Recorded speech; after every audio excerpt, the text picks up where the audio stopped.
Ela, Paradise.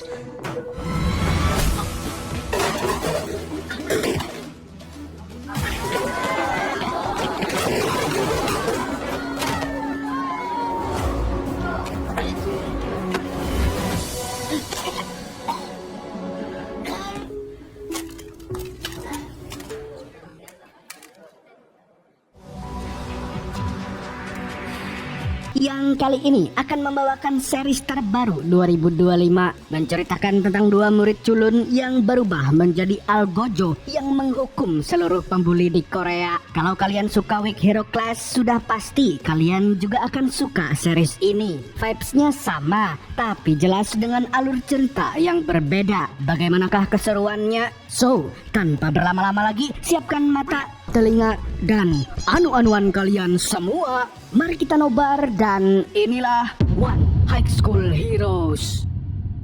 Memiliki banyak prestasi adalah hal yang membanggakan, tapi bagi murid bernama Kim Ik-kyom, hal itu sama sekali tidak membuatnya bahagia. Hari itu dia pindah sekolah atas perintah dari ayahnya, padahal sekolahnya yang dulu adalah sekolah elit. Di sini dia selalu bersikap murung dan banyak pikiran seperti orang yang telat bayar pinjol. Padahal ayah Ik-kyom alias Pak Kim adalah seorang CEO kaya raya. Singkatnya, dia pun diperkenalkan kepada murid lain. 김혜겸입니다. Di sana ada satu murid bernama Kang Yoongi yang terlambat dan entah kenapa dia memandang Ik-kyom dengan tatapan berbeda. Sepulang sekolah, Ik-kyom langsung les di tempat bimbel, tidak seperti anak-anak lain yang pulang sekolah langsung mabar atau mampir ke warnet. Bahkan setelah bimbel pun Ik-kyom masih belajar mandiri di kamarnya, dan ternyata semua itu adalah tuntutan dari Pak Kim yang perfeksionis. Pak Kim ingin Ik-kyom mendapat nilai sempurna supaya dia bisa menjadi dokter. Parahnya, ambisi sang ayah itu terkadang kelewat batas. Misalnya ketika Ik-kyom salah mengerjakan satu soal, ayahnya itu langsung menoyornya, seolah Ik-kyom adalah orang paling bodoh di dunia. 집중 안 할래? 다시. 또 틀리면. 또 틀려. Tentu saja hal itu membuat Ik-kyom capek dan muak karena sedari kecil dia tidak pernah hidup seperti anak normal pada umumnya, dan tanpa sepengetahuan ayah dan ibunya, Ik-kyom selalu mencekik dirinya sendiri setiap mau tidur.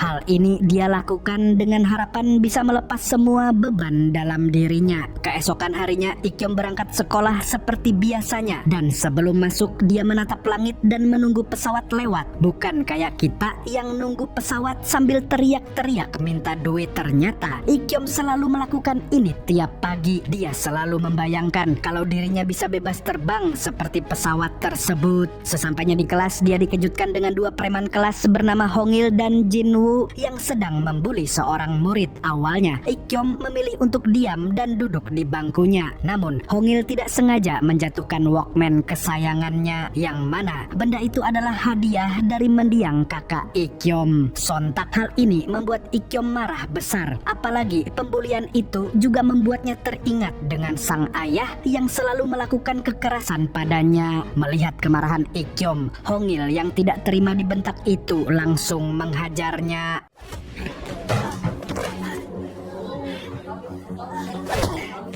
Hanya saja Ik-kyom sama sekali tidak melawan. Sementara Yoongi yang baru datang hanya menonton Ik-kyom dihajar habis-habisan. Sepulangnya dari sekolah, lagi-lagi Ik-kyom diganggu oleh Hongil. Kali ini dia dipalak oleh jamet tersebut karena mulai hari itu dia sudah resmi menjadi target bully.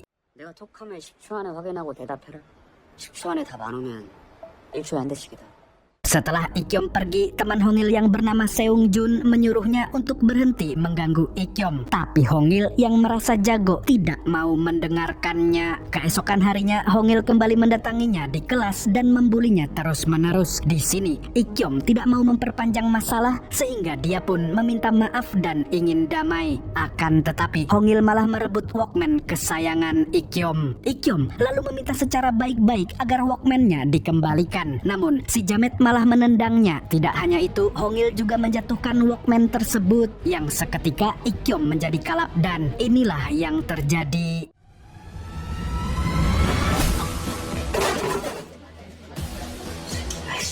Melihat hal tersebut, semua murid terkejut dengan pukulan Ikyom, termasuk Kang Yoongi. Sedangkan Hongil yang merasa dipermalukan pun terus menyerang dengan membabi buta. Tapi Ikyom tidak menyerah sama sekali. Dan saat kemarahan menyelimutinya, dia berubah menjadi sosok yang tak bisa dihentikan.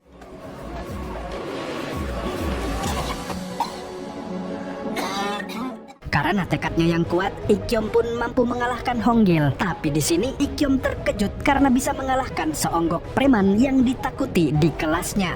Ternyata kalau kita mau melawan pembuli, kita bisa menang karena mereka hanyalah orang-orang pengecut.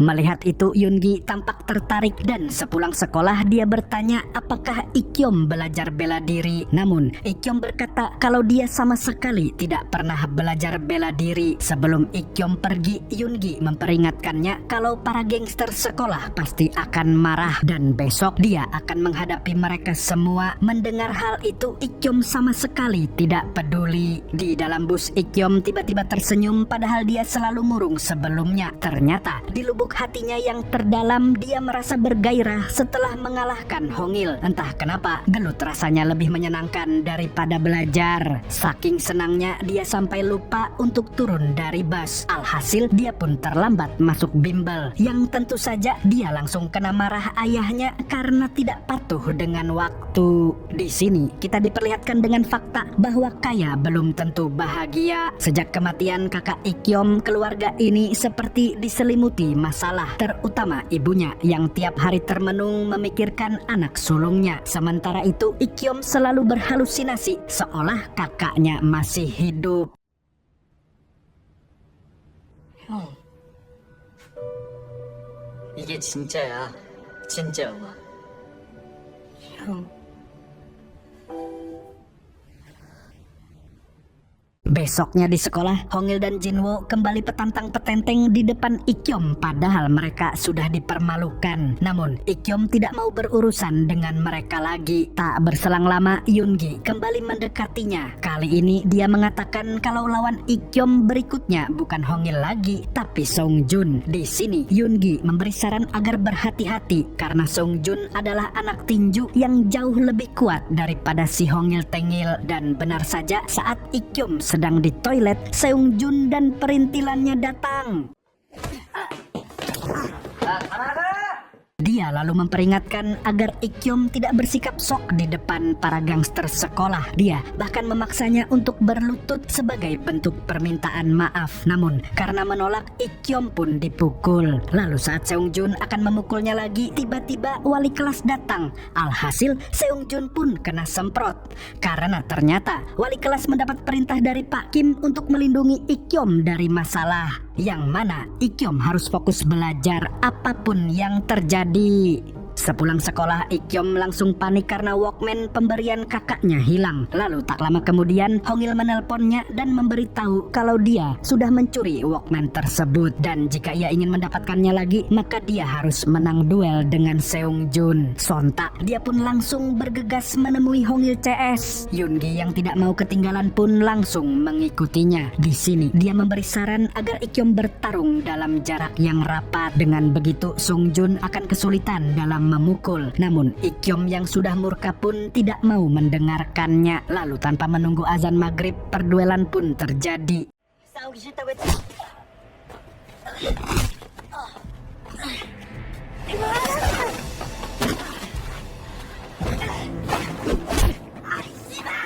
Sesuai dugaan, Ikyom sangat kewalahan menghadapi Songjun yang sangat pro. Tapi meskipun begitu, Ikyom masih terlihat bergairah. Setelah dihajar habis-habisan, dia akhirnya bangkit. Lalu dengan ilmu fisikanya, dia menghitung kecepatan tangan Songjun. Dan secara mengejutkan, dia mampu membalik keadaan.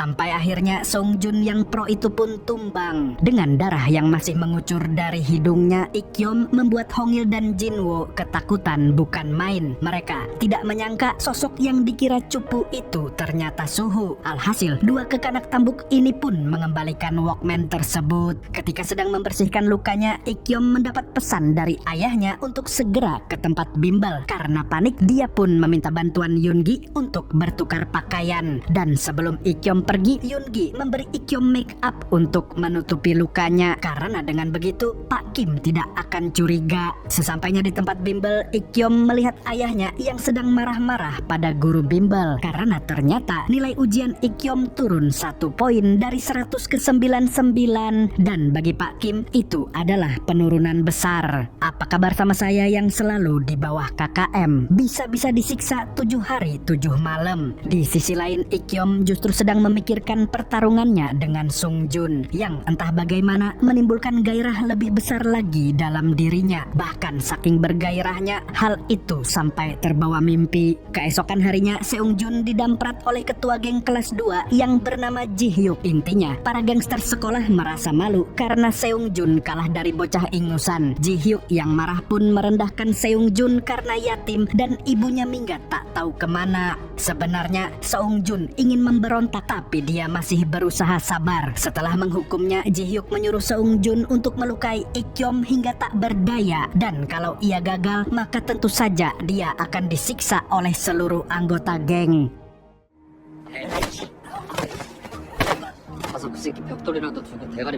Sepulang sekolah, Yoon-gi memberitahu Ik-yom tentang Ji Hyuk. Dia yakin orang itu pasti tidak akan tinggal diam melihat anak buahnya kalah. Namun, Ik-yom mengatakan bahwa dia tidak tertarik dengan pergelutan lagi. Tanpa mereka sadari, Sung Jun ternyata sedang mengintai dari kejauhan. Lalu dengan mengendarai motornya, dia langsung menghantam kepala Ik-yom.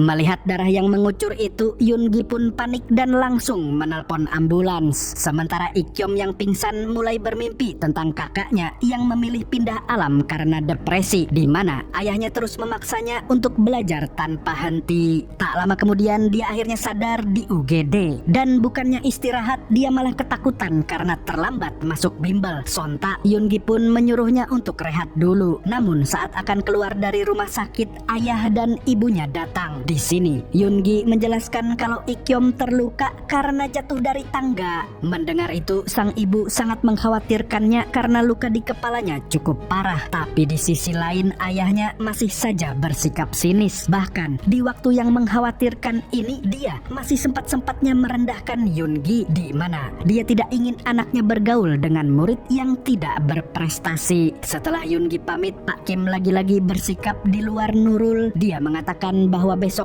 Ik-yom harus pindah ke bimbel yang lebih mahal dan lebih baik. Mendengar itu, ibu Ik-yom pun merasa stres dengan ulah suaminya. Lalu saat hendak menenangkan diri, dia malah teringat dengan kematian anak sulungnya yang sampai saat ini masih membuatnya trauma.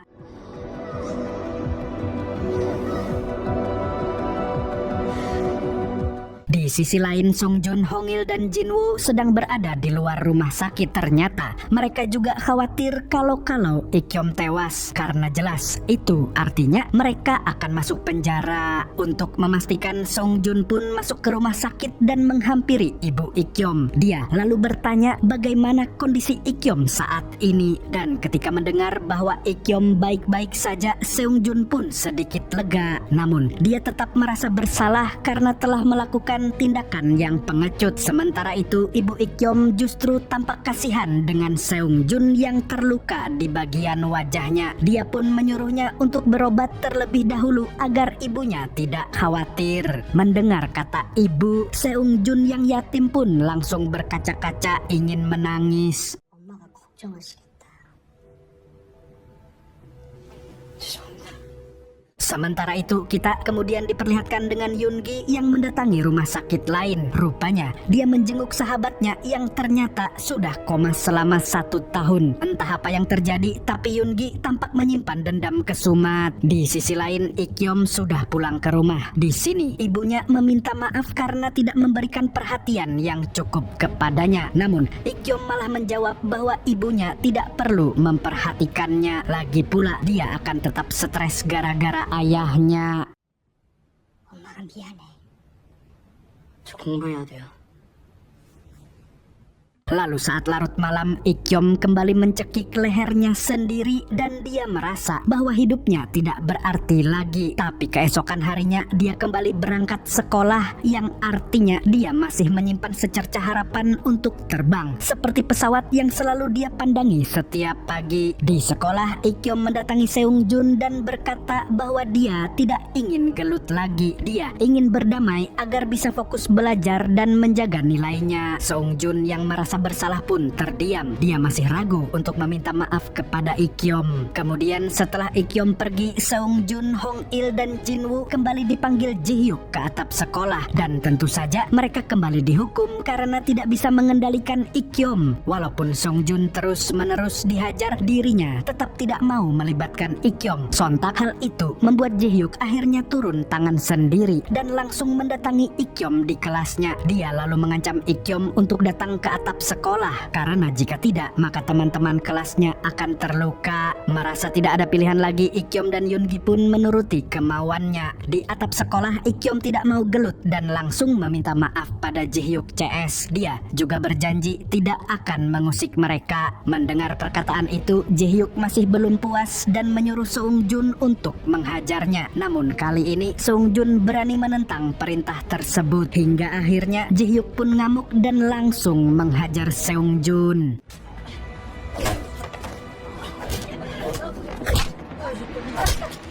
Melihat hal itu, Ikyom merasa geram dengan tindakan Ji-hyuk yang semena-mena. Awalnya dia tidak mau ikut campur, tapi saat Seungjun hampir sekarat, dia pun tidak bisa menahan amarahnya lagi. Hingga akhirnya dia pun menghajar preman tersebut.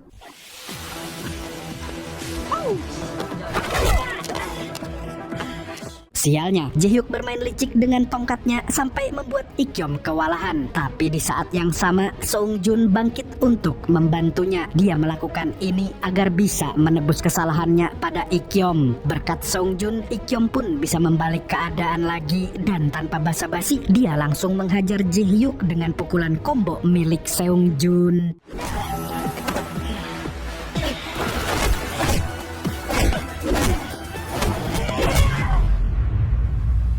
Di sini kita bisa tahu kalau Ikyom bisa mempelajari gerakan bela diri hanya dengan sekali lihat saja. Sungguh menakjubkan. Melihat Ji-hyuk kalah, bawahan Ji-hyuk pun hendak mengeroyok Ikyom. Akan tetapi Yoongi menghadang mereka semua. Dia lalu berkata kalau mereka hanyalah kumpulan pengecut yang beraninya keroyokan. Intinya Yoongi memaksa mereka untuk menerima fakta bahwa ketua mereka sudah kalah total. Setelah itu, Ikyom mencuci wajahnya untuk meredam amarahnya yang tadi meluap-luap. Dia lantas bertanya kepada Yoongi apakah masih ada gangster di sekolah itu. Dan Yoongi pun menjawab kalau penguasa yang sebenarnya adalah 2 orang gangster kelas 3. Bahkan katanya 2 orang ini 3 kali lipat lebih kuat dari Ji-hyuk. Rupanya Ikyom bertekad untuk mengalahkan mereka berdua agar setelah itu dia bisa fokus belajar tanpa harus memikirkan para cecunguk tersebut. Di sisi lain, Seungjun yang sudah tobat pun menyuruh Hong-il dan Jinwoo untuk berhenti main preman-premanan karena nyatanya mereka sudah kalah. Sementara itu, Ji-hyuk yang sudah babak belur mendatangi sebuah ruangan musik dan ternyata itu adalah markas dari penguasa kelas 3. Di sana dia melaporkan tentang Ikyom kepada 2 penguasa sekolah. Mereka adalah Nam Sang-sik dan Song-woo. Tak lama kemudian saat Ikyom sedang berjalan di tangga, tiba-tiba Sang-sik mendatangi mendatanginya. Tapi anehnya dia terlihat murah senyum dan sangat ramah. Bahkan dia mau membantu Ikyom yang masih kesakitan. Selain itu dia juga sangat hormat kepada Pak Guru. Ditambah lagi tubuh Sangsik sangat kurus dan pendek. Pokoknya dia tidak terlihat seperti siswa Badung apalagi ketua gangster sekolah. Walaupun pada akhirnya Sangsik meminta uang kepada Ikyom untuk membeli Coca-Cola. Mungkin saja di sini Sangsik hanya ingin tahu orang seperti apakah yang bisa mengalahkan Ji-hyo. 나 돈 좀 꺼주라. Malam harinya Ikyom tidak bisa fokus saat mengikuti les. Dia terus mengingat pertarungan melawan Ji-hyo yang sangat memacu adrenalinnya. Secara tidak langsung dia sangat menikmati pergelutan tersebut. Ketika selesai les, dia dikejutkan dengan kedatangan Sangsik, Songwoo dan antek-antek mereka yang ternyata mereka sudah menunggunya dari tadi. Melihat itu, Ikyom pun langsung menantang mereka gelut karena demi mempertahankan nilai yang sempurna, dia tidak mau berlarut-larut dengan masalah ini. Tapi bukannya mengiyakan ajakan tersebut, Sangsik malah tertawa dengan nada yang merendahkan. Namun tidak berselang lama Ikyom dijemput oleh ayahnya. Di dalam mobil Pak Kim melarangnya untuk bermain dengan anak-anak berandal. Menurut pemikirannya yang kolot, anak-anak seperti itu pasti gedenya cuman jadi tukang parkir liar. Keesokan harinya di sekolah, Yoongi mewanti-wanti Ikyom untuk jangan macam-macam sebelum lukanya benar-benar sembuh. Sebab dia bisa mati kalau bertarung dengan kondisi yang sekarang. Namun saat mau masuk ke kelas, ternyata Sangsik dan Songwoo sudah menunggunya di sana, di mana Sangsik ingin melanjutkan pembicaraan semalam. Lalu dengan tingkah konyolnya, Sangsik berkata bahwa dia tidak ingin bertarung. Dia justru ingin berteman dengan Ikyom. Tapi dalam aturan mereka, berteman artinya sama dengan budak. Tentu saja Ikyom tidak mau melakukan hal itu dan tetap ingin gelut. Mendengar penolakan dari Ikyom, Sangsik pun berdiri di atas meja lalu menyiramkan air Coca-Cola ke kepala Ikyom.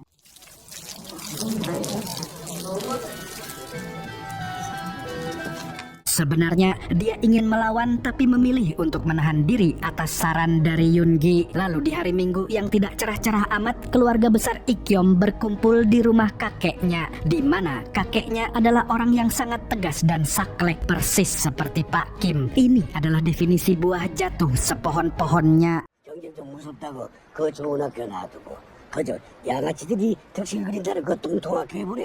Setelah makan siang, si kakek mengajak Ikyom untuk bicara empat mata. Di sini, Ikyom disebut-sebut sebagai cucu terbaik karena di antara yang lain, Ikyom adalah yang paling cerdas dan bisa menjadi dokter atau meneruskan bisnis keluarga. Di tengah perbincangan, si kakek menyuruh Ikyom untuk kembali ke sekolah elit Somun High School. Sebab menurutnya, sekolah Ikyom yang sekarang banyak orang bodohnya. Namun dengan tegas, Ikyom menolak untuk pindah lagi. Selain karena tidak betah di sekolah elit, dia juga tidak akan bisa gelut di sana. Mendengar itu, sang kakek terlihat kecewa.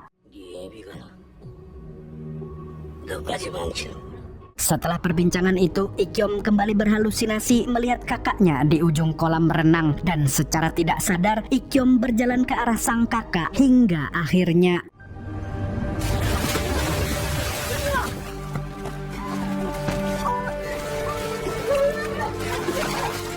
untung saja Pak Kim langsung menyelamatkan Ikyom yang tidak bisa renang. Lalu besoknya entah apa yang merasuki Ikyom. Dia nekat ingin mendatangi Sangsik di kelasnya. Padahal kelas itu isinya gangster semua. Di sini Yoongi terus membujuk Ikyom untuk bersabar dan tidak berbuat ceroboh. Akan tetapi Ikyom sudah tidak bisa lagi dihentikan. Hingga pada akhirnya dia pun tiba di kelas Sangsik. Dan tanpa menunggu arahan Prabowo, dia langsung membalas Sangsik dengan menyiramkan Coca-Cola ke atas kepalanya. 고맙다. 싸움 걸어줘서 했잖아.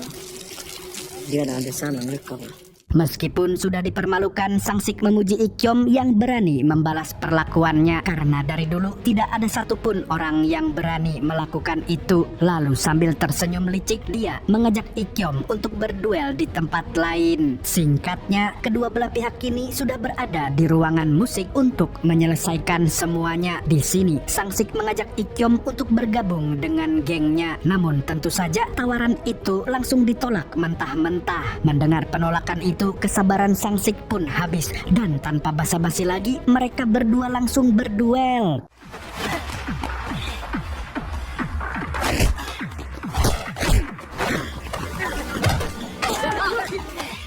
Ternyata ucapan Yoongi memang benar adanya. Sang-sik bukanlah lawan yang mudah karena dia menguasai jiu-jitsu, di mana bela diri ini sangat efektif untuk memanfaatkan kelemahan musuh.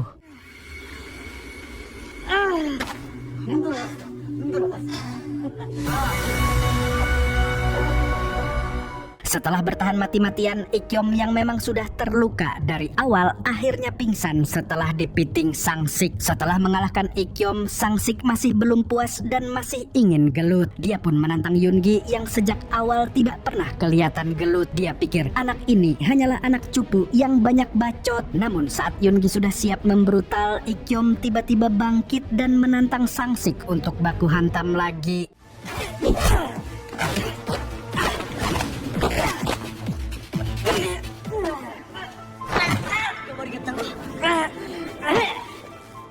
Seperti biasa, Ikkyom menggunakan kecerdasannya untuk mempelajari gerakan musuh dan dalam hitungan detik dia pun mampu membalikkan keadaan. Melihat Sang-sik yang hampir kalah membuat Songwoo ingin membantunya, tapi tiba-tiba tanpa disangka-sangka ternyata Yoongi yang banyak bacot ini punya tendangan maut, dan agar Ikkyom fokus melawan Sang-sik, dia pun menantang Songwoo untuk berduel dengannya. Mendengar itu, Sang-sik tertarik untuk menonton perduelan tersebut. Akhirnya dia pun meminta Ikkyom untuk menonton dulu.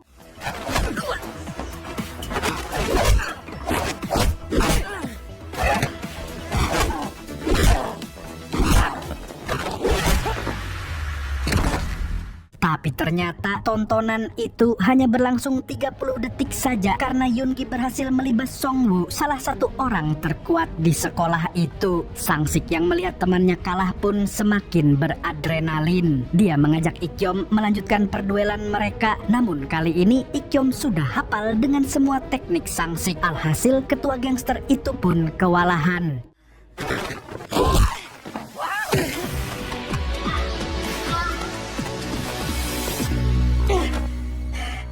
Hingga pada akhirnya Ikkyom pun mampu menumbangkannya. Dengan begitu, posisi orang terkuat di sekolah itu pun menjadi milik Ikkyom dan Yoongi yang masih kelas 1.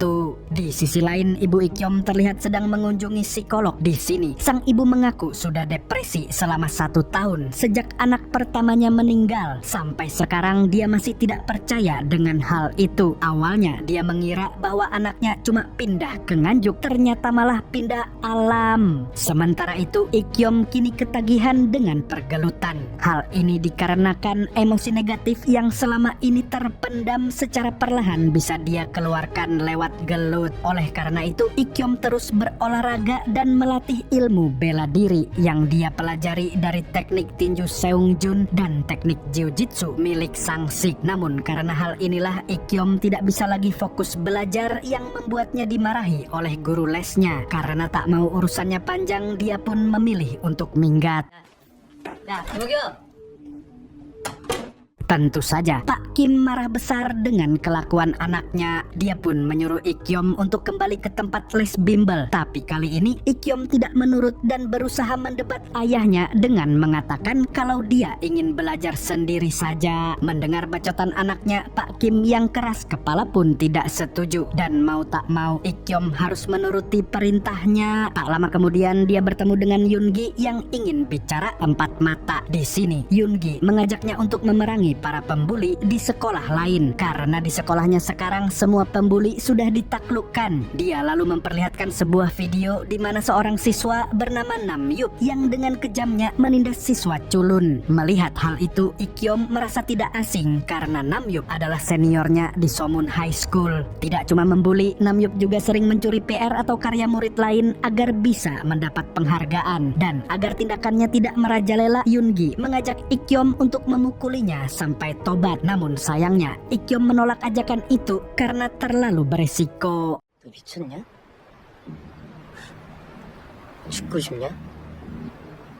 Sebelum pergi, ada salah satu teman kelas yang menghampiri Ikyom. Dia memberikan sebuah minuman sebagai bentuk terima kasih karena berkat Ikyom dia sudah tidak pernah dibully lagi. Keesokan malamnya, Pak Kim mengajak Ikyom untuk ikut dalam pesta orang-orang penting, dan ternyata salah satu orang penting itu adalah ayahnya Namyup. Tapi di sini Namyup tampak bersikap sopan kepada semua orang. Bahkan orang-orang juga memuji prestasinya dan kemampuannya dalam bela diri Muay Thai. Melihat sifat Namyup yang sok baik membuat Ikyom merasa muak. Lalu dengan nada sinis dia pun membahas tentang pembulian yang dilakukan bedebah tersebut. Seketika reaksi keluarganya langsung salah tingkah. Mereka menganggap bahwa hal itu adalah fitnah yang kejam. Di sana Pak Kim langsung memarahi Ikyom atas perbuatannya yang kurang ajar. Padahal semua yang dia katakan adalah faktos. Tapi bukannya mendukung anak sendiri, Pak Kim malah membela Namyup.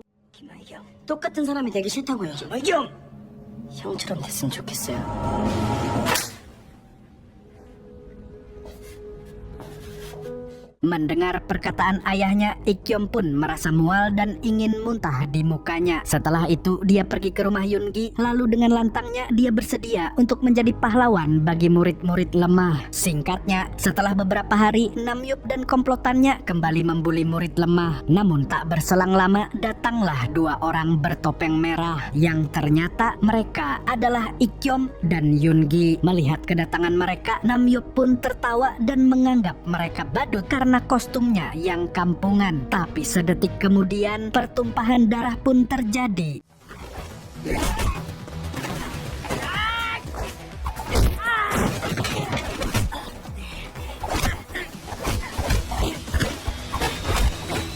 Seperti yang kita tahu, Ikyom mampu mempelajari teknik bela diri hanya dengan sekali lihat. Di sini dia melawan Namyup dengan teknik Muay Thai yang sama persis.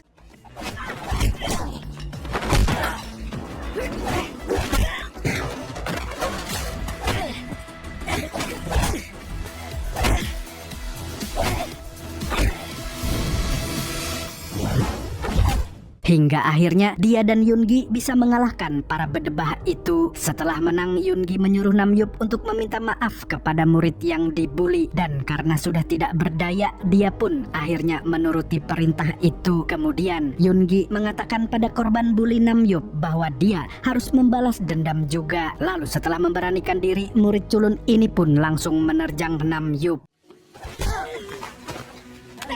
Setelah aksi mereka, kini Ikyom dan Yoongi semakin bersemangat untuk menjadi pahlawan bagi mereka yang membutuhkan. Siapapun pembulinya dan sekuat apapun mereka, Ikyom dan Yoongi tidak akan pernah gentar. Selain itu, keduanya juga semakin akrab layaknya sahabat. Ikyom yang biasanya selalu pendiam, sekarang bisa tersenyum lebar di depan Yoongi. Usai baku hantam, Yoongi kembali ke rumah sakit untuk menjenguk sahabatnya. Di momen ini akhirnya terungkap bahwa sahabat Yoongi yang sedang koma ini adalah salah satu korban Namyup. Namun masih ada cecunguk lain yang harus dilibas, karena ternyata para gangster sekolah ini membentuk sebuah aliansi dari berbagai SMA di Korea. Keesokan harinya di sekolah, setelah semua murid selesai mengerjakan soal ujian, terlihat Yoongi mendatangi Ikyom sambil berkata bahwa dirinya sudah menemukan target selanjutnya. Di sini Ikyom tersenyum karena dia akan segera baku hantam lagi. Namun saat jam istirahat, Seung Jun yang sudah tobat memperingatkan Ikyom agar tidak kebablasan dalam baku hantam. Karena dulu Sangsik dan Jaehyuk adalah anak baik-baik, tapi setelah menyadari punya kekuatan, mereka jadi lupa diri dan menindas yang lemah. Intinya, Seung Jun tidak ingin orang pintar seperti Ikyom berakhir menjadi berandalan.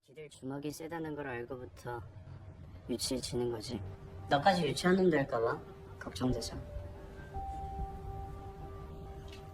Sementara itu, ada murid baru bernama Lee Golje yang memakai topi seperti bapak-bapak yang mau mancing di empang. Anehnya, semua orang di sekolah itu menatap Golje dengan penasaran sekaligus ketakutan, seolah Golje adalah spesies yang baru ditemukan. Sesampainya di kelas, Golje duduk di bangku pojok yang merupakan tempat Sangsik. Sontak, Sangsik pun merasa terganggu dengan kehadirannya. Lalu dengan santuinya, Golje meminta maaf dan akan pindah tempat. Tapi Sangsik yang suka bully ini langsung memalak Golje, dan tanpa banyak basa-basi murid baru ini pun bersedia memberikan uangnya asalkan Sangsik tidak mengusiknya lagi. 이거면 되나? 나 좀 조용히 지내고 싶거든. Namun Sangsik tidak langsung menyetujuinya, dan kalau Golje ingin hidupnya tenang maka dia harus menyetorkan uang setiap minggunya. Tentu saja Golje langsung memasukkan uangnya lagi karena dia tahu berdebah seperti Sangsik pasti akan terus mengganggunya walaupun dia memberi banyak uang. Di sisi lain Sangsik yang merasa tersinggung pun berusaha menyerangnya, namun ternyata Golje mampu menghindarinya dengan sangat gesit.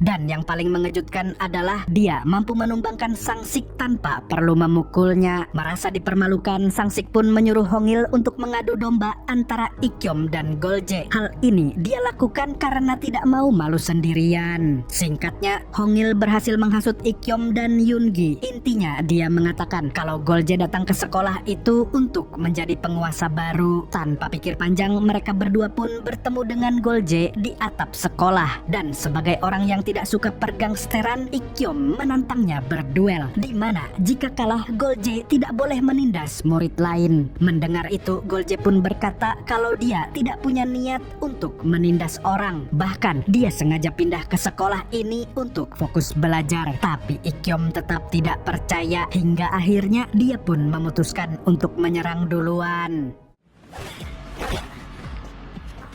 Namun Yoongi menghentikan Ikyom saat itu juga karena dia baru sadar bahwa Golje bukanlah orang biasa. Dia lantas meminta maaf agar Golje mau mengampuni Ikyom. Sebelum pergi, Golje memberi sebuah nasihat yang intinya kalau Ikyom dan Yoongi sama saja dengan preman sekolah lain yang menggunakan kekerasan untuk menyelesaikan masalah.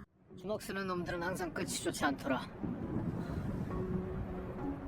Merasa penasaran dengan sosok Golje, Ikyom pun bertanya kepada Yoongi siapa dia sebenarnya. Yoongi lalu mengatakan bahwa Golje adalah seorang legend dan seorang dewa gelut di SMA Mumyong, yang mana SMA itu memang dibuat khusus oleh pemerintah untuk menampung para remaja yang badung dan susah diatur. Ya, mirip-mirip dengan barak militernya Kang Deddy, tapi ini versi lebih brutal. Konon katanya tiada hari tanpa baku hantam di sekolah tersebut, atau dengan kata lain, murid-murid lebih fokus adu fisik daripada adu otak. Dan apabila mereka ingin belajar dengan fokus, maka mereka harus pindah seperti Golje. Hanya saja mereka harus mengalahkan ratusan siswa terlebih dahulu, dan jika menang maka dia boleh pindah, yang artinya Golje berhasil memenuhi syarat tersebut. Oleh karenanya Yoongi mencegah Ikyom untuk menyerangnya, sebab Golje berada di level yang tidak mungkin dikalahkan oleh Ikyom. Ketika Yoongi sedang membicarakan hal tersebut, dia melihat Sangsik bersama Songwoo CS yang tengah membuntuti Golje.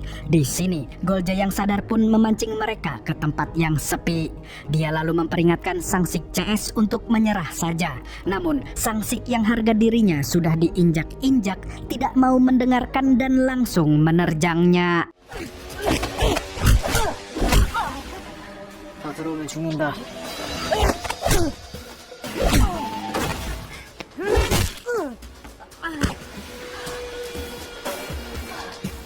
Dengan santuinya, Golje mampu mengalahkan Sangsik dan Songwoo hanya dengan 0,1% kemampuannya.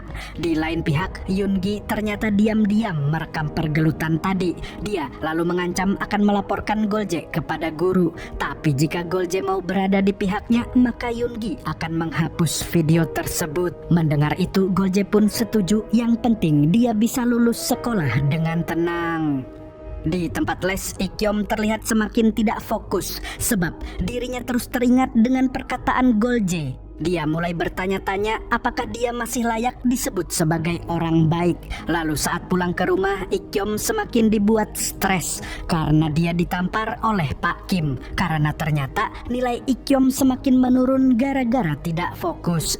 Melihat anak bungsunya tertekan, ibu Ikyom pun memberanikan diri untuk membantah Pak Kim. Karena gara-gara pola asuh yang diktator, anak-anaknya jadi tumbuh dengan mental yang terganggu. Bahkan kakak Ikyom sampai nekat pindah alam karena dipaksa jadi dokter.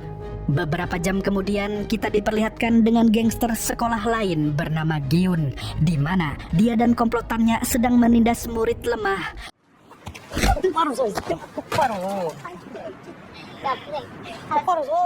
Dan tentu saja di momen-momen seperti ini Ikkyom dan Yoongi hadir sebagai pahlawan. Lalu Ikkyom yang masih emosi gara-gara sang ayah langsung melampiaskannya dengan menghajar para bedebah.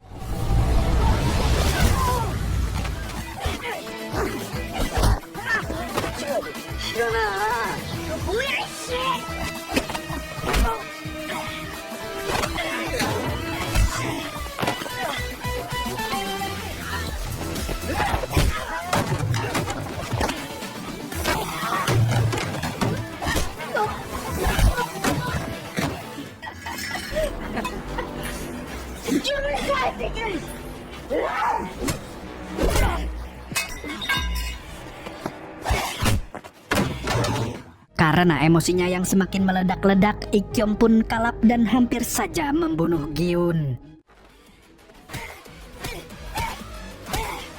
Untung saja Yoongi berhasil menenangkannya, karena kalau tidak Gyun pasti sudah tamat. Setelah bertarung, Yoongi mengingatkan Ikkyom agar tetap menjaga emosinya, sebab tujuannya adalah memberi hukuman bukan membunuh target. Tak berselang lama, Yoongi mendapat kabar dari rumah sakit kalau sahabatnya sudah siuman. Dan tentu saja Yoongi langsung berlari ke rumah sakit. Diketahui bahwa sahabat Yoongi ini bernama Jisung dan dia sudah berteman dengannya sejak SMP. Oleh karena itu, ketika melihat Jisung sudah bangun, Yoongi tidak bisa menahan air mata bahagianya.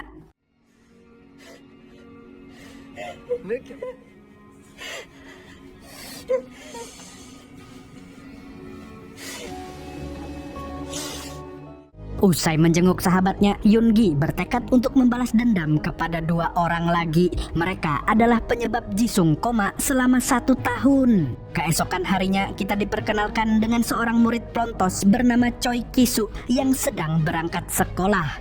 Namun di perjalanan dia melihat ada murid culun yang sedang dibully.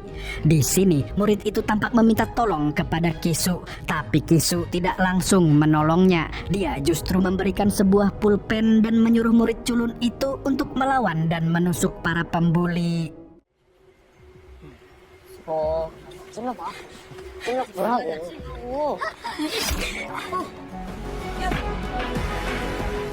Di sisi lain, Ikkyom kembali jadi anak yang pemurung dan hubungannya dengan sang ayah semakin memburuk. Dan bukannya sadar, Pak Kim malah semakin menjadi-jadi.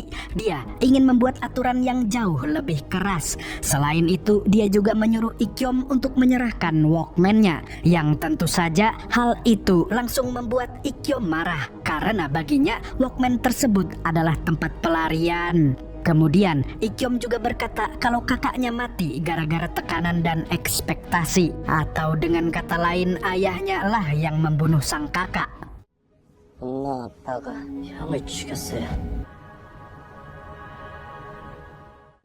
Lalu setelah itu Ikkyom kembali menyiksa dirinya sendiri, dan disinilah terungkap kalau yang mencekiknya setiap malam adalah bayangan dari sang kakak.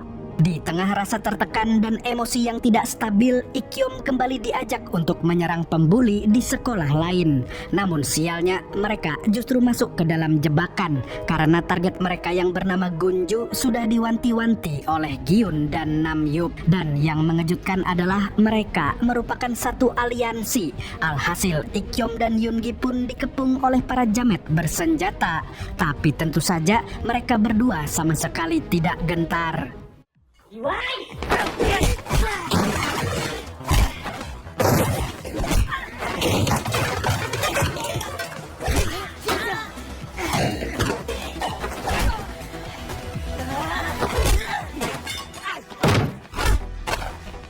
Sayangnya, mereka mulai kewalahan karena Gunju CS menyerang secara bertubi-tubi, hingga akhirnya mereka pun tertangkap.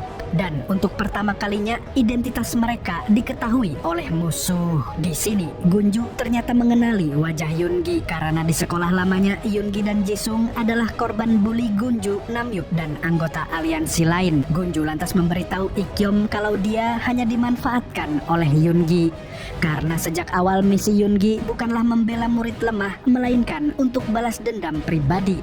Mendengar hal itu, Ikkyom merasa sedikit kecewa karena dibohongi. Namun karena tak ada banyak waktu, Ikkyom dan Yoongi pun kembali memberontak untuk melarikan diri.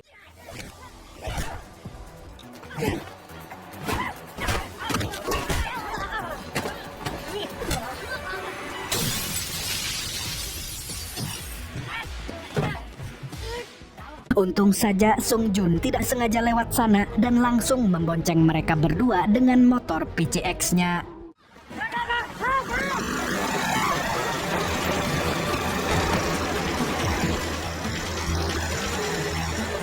Setelah situasi aman, Yoongi berusaha menjelaskan kepada Ikkyom bahwa dia tidak bermaksud memanfaatkannya. Namun Ikkyom tidak mau ambil pusing dan memperpanjang masalah. Lalu karena sudah larut malam, Ikkyom pun numpang tidur di tempat Seung Jun. Ternyata selama ini Seung Jun tinggal di tempat latihan tinju. Dia tidak punya keluarga dan tidak mampu bayar kos. Namun Ikkyom sedikit lega karena Seung Jun kembali menekuni tinju. Dan dia yakin temannya itu pasti bisa menjadi atlet yang sukses. Mendengar ucapannya, Seung Jun pun menyarankan agar Ikkyom ikut tinju saja daripada melampiaskan amarah dengan baku hantam. Lebih baik disalurkan ke turnamen tinju. 복싱은 자꾸 다녔으니까. 짬박질 같은 거 하지 말고 복싱을 해, 임마. 좀 받아라, 부모님 걱정하시겠다. Di tempat lain kita diperlihatkan dengan Kisu yang sedang berada di tempat biliar. Dan siapa sangka pria plontos ini adalah pemimpin aliansi geng sekolah. Selain itu dia juga merupakan dalang yang membuat Jisung koma. Di organisasinya ada 3 pentolan yang tidak lain adalah Namhyuk, Giun dan Gunju. Di sini Gunju melaporkan tentang Yoongi dan Ikkyom yang sudah meneror mereka selama ini. Namun Kisu malah tertawa karena bisa-bisanya 2 orang itu mengalahkan anak buahnya. Lalu dengan santainya Kisu meminta alamat sekolah Ikkyom dan Yoongi sebab dia akan datang untuk memberi pelajaran pada mereka. 학교 알아왔어? 안 그래도 중학교 때 밑에 내일 갈게. 많이 서운해. Keesokan harinya Kisu benar-benar mendatangi sekolah Ikkyom. Namun dia menaklukkan anak buah Sangsik terlebih dahulu. Melihat itu Sangsik pun mengusir Kisu dari markasnya. Dan jika dia ingin bertemu dengan Ikkyom dan Yoongi, maka Kisu harus membayar 500.000 dulu. Tapi tentu saja Kisu memilih untuk baku hantam.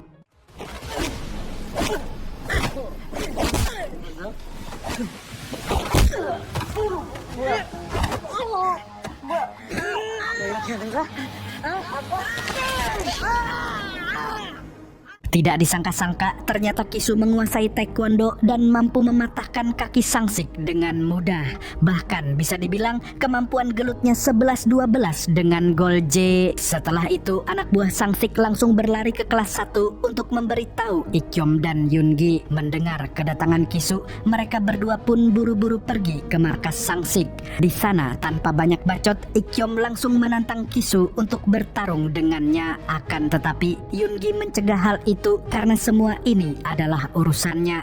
Karena bagaimanapun juga dia yang memiliki dendam pada Kisu CS. Alhasil Yoongi memberanikan diri untuk buy one dengan Kisu. 보내줄 때 가야지.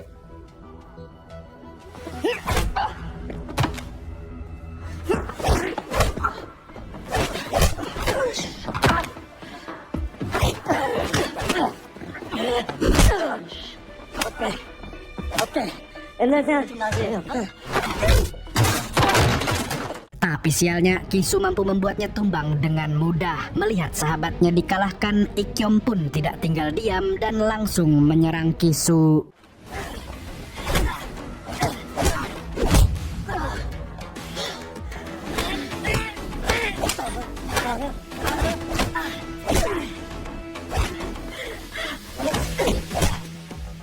Sebenarnya Ikyom sempat unggul dalam pergelutan ini, namun ternyata ketahanan tubuh Kisu benar-benar luar biasa dan akhirnya dia berhasil membalikkan keadaan. Beruntung Golje datang di waktu yang tepat. Di sini dia menyuruh mereka semua berhenti gelut dan mengusir Kisu dari sekolahnya. Mendengar itu, Kisu merasa tersinggung dan dia berjanji suatu hari pasti akan memberi pelajaran pada Golje. Sebelum pergi, dia mengambil Walkman milik Ikyom agar Ikyom menemuinya lagi.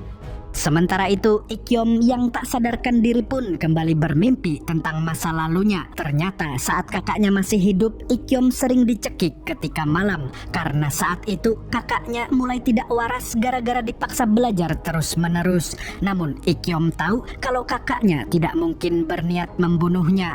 Hingga suatu hari kakak Ikyom berhasil lolos ke jurusan kedokteran. Di sini semua orang tampak berbahagia, yang tanpa mereka tahu kakak Ikyom masih tersiksa secara mental karena selama ini dia selalu menerima kekerasan dari ayahnya. Lalu setelah itu dia meminta maaf pada Ikyom atas semua tindakannya selama ini.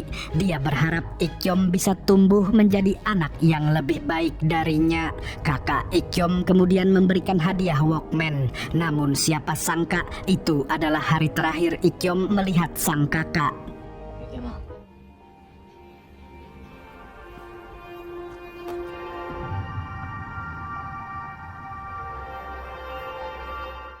Setelah itu, mari saya ajak warga nobar semua untuk flashback ke masa SMP Yoongi.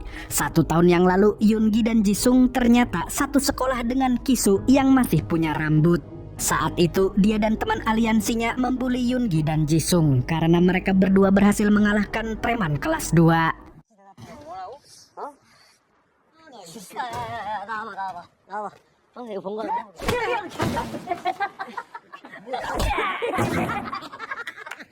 띵 뜯어서 일주일에 10만 원씩만 선납해.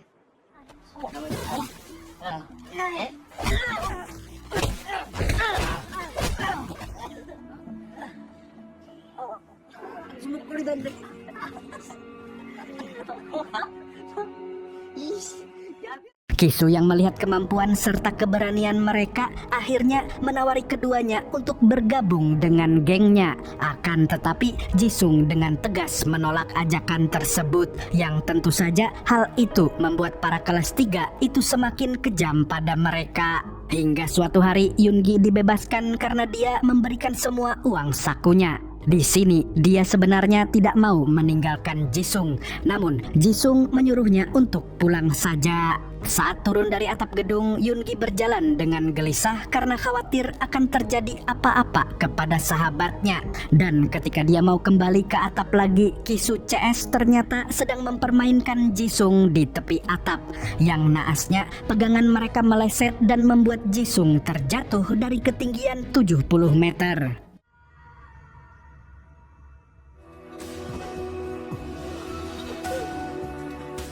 Kemudian cerita kembali ke masa kini saat Ikyom tersadar di rumah sakit. Di sana Pak Kim ngamuk-ngamuk pada Yoongi karena melibatkan anaknya dalam masalah. Dan tentu saja Yoongi hanya bisa meminta maaf karena merasa bersalah. Di sini Pak Kim bertekad untuk melaporkan orang yang membuat anaknya masuk rumah sakit. Mendengar ayahnya yang banyak bacot, Ikyom muak dan berkata kalau orang yang membuatnya babak belur adalah Namyup dan teman-temannya. Dan sesuai dugaan, Pak Kim cuma plongo-plongo sebab dia tidak mungkin berani melaporkan Namyup ke penjara. Kalaupun berani, bisnisnya pasti akan hancur karena relasinya dengan keluarga Namyup cukup dekat. Malamnya, Yoongi yang masih ada di rumah sakit meminta maaf kepada Ikyom. Namun, Ikyom tidak mau memperbesar masalahnya. Yang jelas, dia sekarang merasa tertantang untuk mengalahkan Kisu. Ditambah lagi, Kisu telah mengambil Walkman miliknya.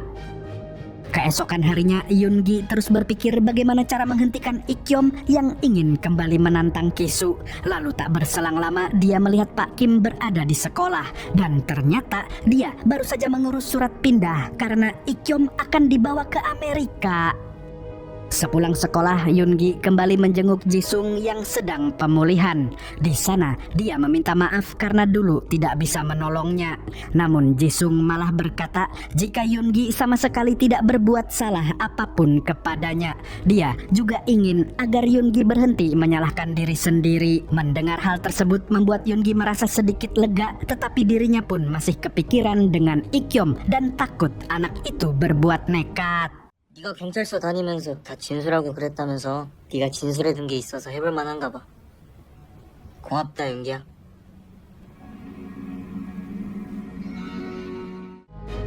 Di lain pihak, Ik-yeom kembali berhalusinasi dan melihat kakaknya di rumah sakit. Tanpa sadar, Ik-yeom mengikuti sang kakak yang berjalan ke atap rumah sakit. Sementara itu, ibunya terlihat sangat khawatir karena Ik-yeom tidak ada di ruangannya. Dan setelah mencari ke setiap sudut, dia menemukan Ik-yeom sedang duduk di tepi atap, yang kalau meleng sedikit saja, dia pasti akan jatuh dan modar.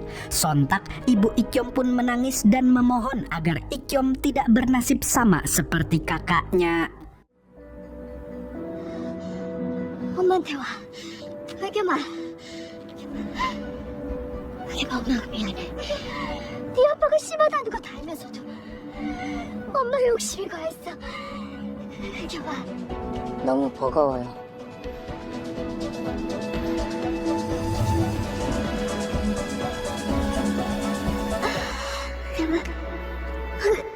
Melihat ibunya yang menangis dan hampir copot jantungnya, Ik-yeom pun langsung turun dari sana dan tidak jadi terjun. Di momen ini, Ik-yeom sadar kalau sang ibu sangat menyayanginya.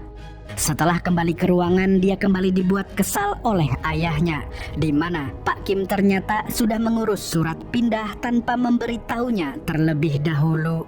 Mendengar itu, ibu Ik-yeom marah besar karena Pak Kim tidak bisa melihat situasi, di mana yang dibutuhkan Ik-yeom adalah kasih sayang dan perhatian, bukan sekolah di luar negeri. Di sini, ibu Ik-yeom dengan sangat tegas mengatakan kalau dia sudah muak dan ingin bercerai. Selain itu, dia juga akan mengambil hak asuh anak agar Ik-yeom bisa tumbuh tanpa tekanan dari Pak Kim. 흑염이를 위한 거라고? 당신이? 이제부터 내 아들은 내가 지킬 거야. Besoknya saat Golje pulang sekolah, dia diikuti oleh Kisu dan antek-anteknya. Dan karena tidak mau gelut, dia pun berusaha menghindari mereka. Namun sialnya, mereka terus mengepungnya. Jadi mau tak mau, gelut adalah solusi satu-satunya.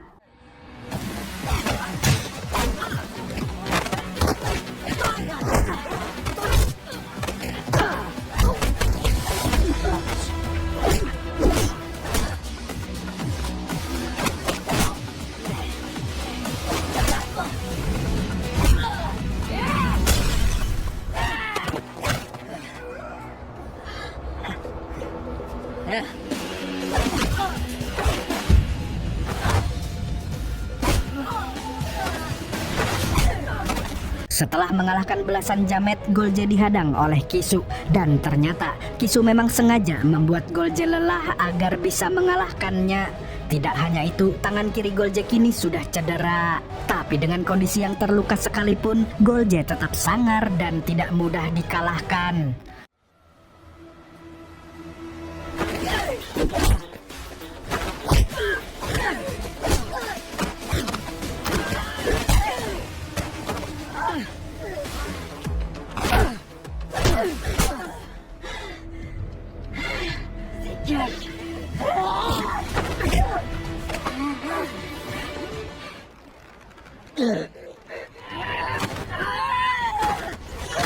Sialnya, Kisu dengan licik terus menyerang tubuhnya yang cedera dan pada akhirnya Golje pun tumbang. Bersamaan dengan itu, Ik-yeom sudah keluar dari rumah sakit dan sekarang tinggal bersama ibunya di apartemen. Sekarang mentalnya semakin membaik karena tidak ada Pak Kim yang otoriter. Di lain pihak, Golje sudah berada di rumah sakit di mana tubuhnya sudah ringsek. Di sana, Yoongi menjenguknya dan meminta maaf karena tidak bisa menolongnya. Dia lantas berjanji akan membalas dendam pada Kisu apapun yang terjadi. Namun, Golje melarangnya karena orang seperti Kisu sangatlah licik. Lalu sebelum Yoongi pergi, Golje berpesan agar Yoongi menjaga Ikyom dengan baik. Setelah mendengar perkataan Golje, Yoongi pun nekat mendatangi markas Kisu. Di sana, dia menantangnya gelut dan kalau dia menang, maka si Jamet harus mengembalikan Walkman milik Ikyom. Mendengar itu, Kisu pun merasa heran kenapa Walkman itu sangat berharga. Padahal Walkman tersebut sama sekali tidak berfungsi, yang artinya selama ini Ikyom tidak pernah mendengar apapun dari Walkman-nya. Oleh sebab itu, Kisu tidak membutuhkan benda itu lagi dan karena sedang gabut, dia pun menerima tantangan Yoongi untuk berduel.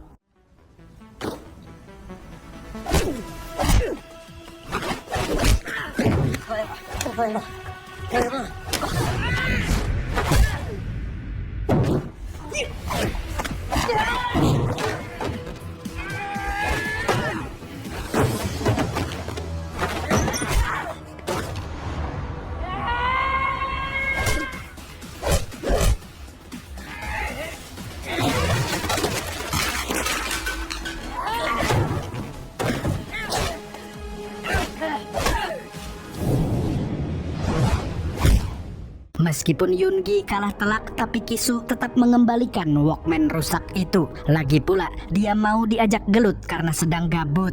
Sebelum pergi, dia sempat memuji Yoongi yang tidak mati walaupun sekujur tubuhnya sudah remuk.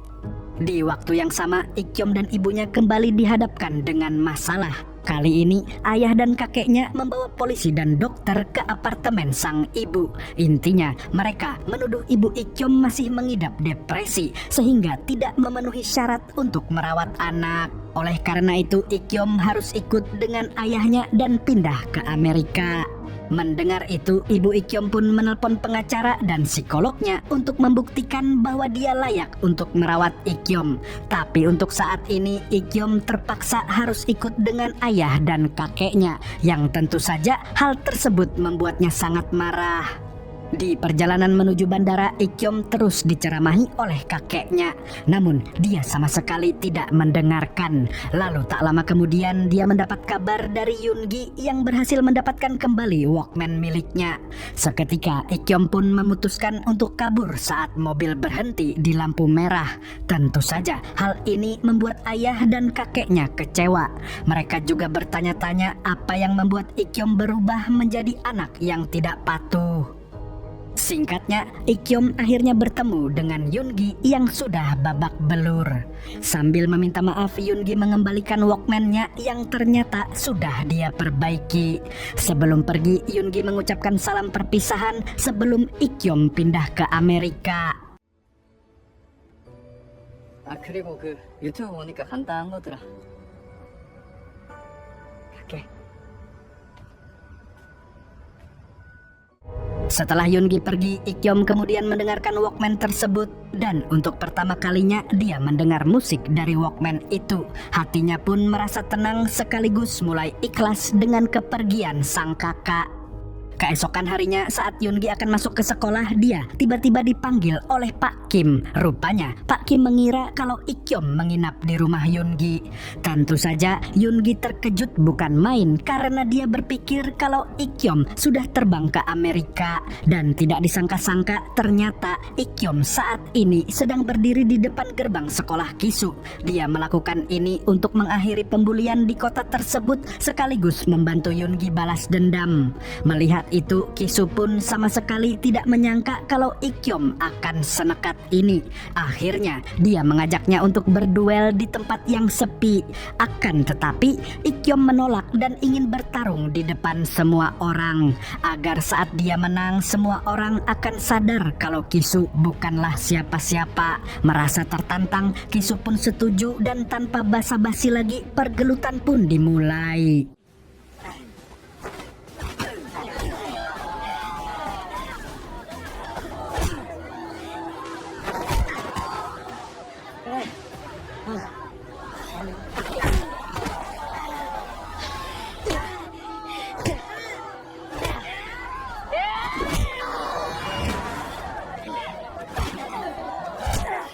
Awalnya, Ikyom sempat kewalahan, namun secara perlahan dia mulai mempelajari gerakan Kisu serta mencari kelemahannya.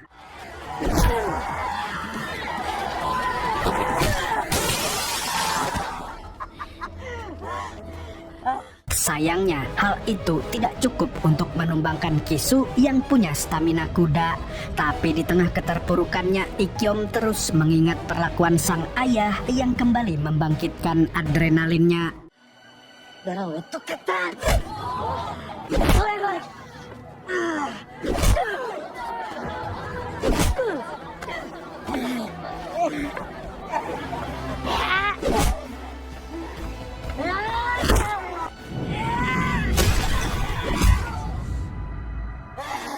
Setelah mengerahkan segenap tenaganya, Ikyom akhirnya berhasil menumbangkan Kisu. Dan untuk mengakhiri pertarungan, Ikyom terus memukuli Kisu sambil membayangkan wajah ayahnya.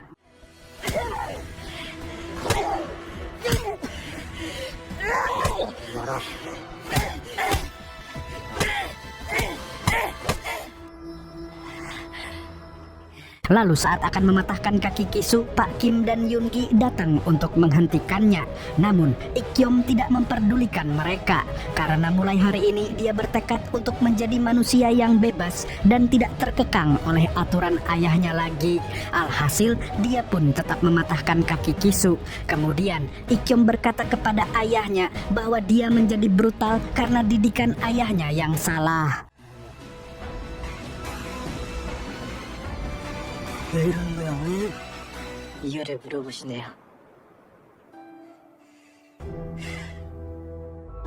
Singkat cerita, 1 semester pun berlalu dan akibat kejadian waktu itu, Ikyom dianggap sebagai anak badung yang harus dikirim ke sekolah khusus, di mana sekolah yang dimaksud adalah SMA Mumyong, bekas sekolah Golje. Ketika bus yang menjemput Ikyom datang, seorang guru menyapa dengan ramah. Dia juga berkata kalau Ikyom akan baik-baik saja di sekolah barunya. Setelah memeluk ibunya, Ikyom masuk ke dalam bus yang sangat mirip bus penjara, dan tanpa diduga ternyata Yoongi juga dipindahkan ke sekolah yang sama. 민규야.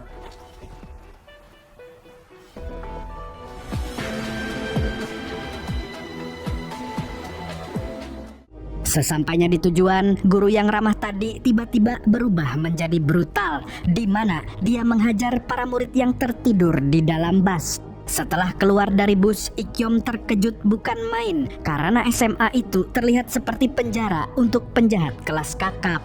Tempatnya terisolasi jauh dari kota dan pemukiman warga. Bahkan kalau ada yang mati di dalam, mungkin tidak akan ada yang tahu.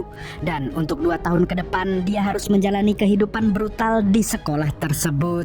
Barakang Dedimah kalah jauh dan series pun tamat.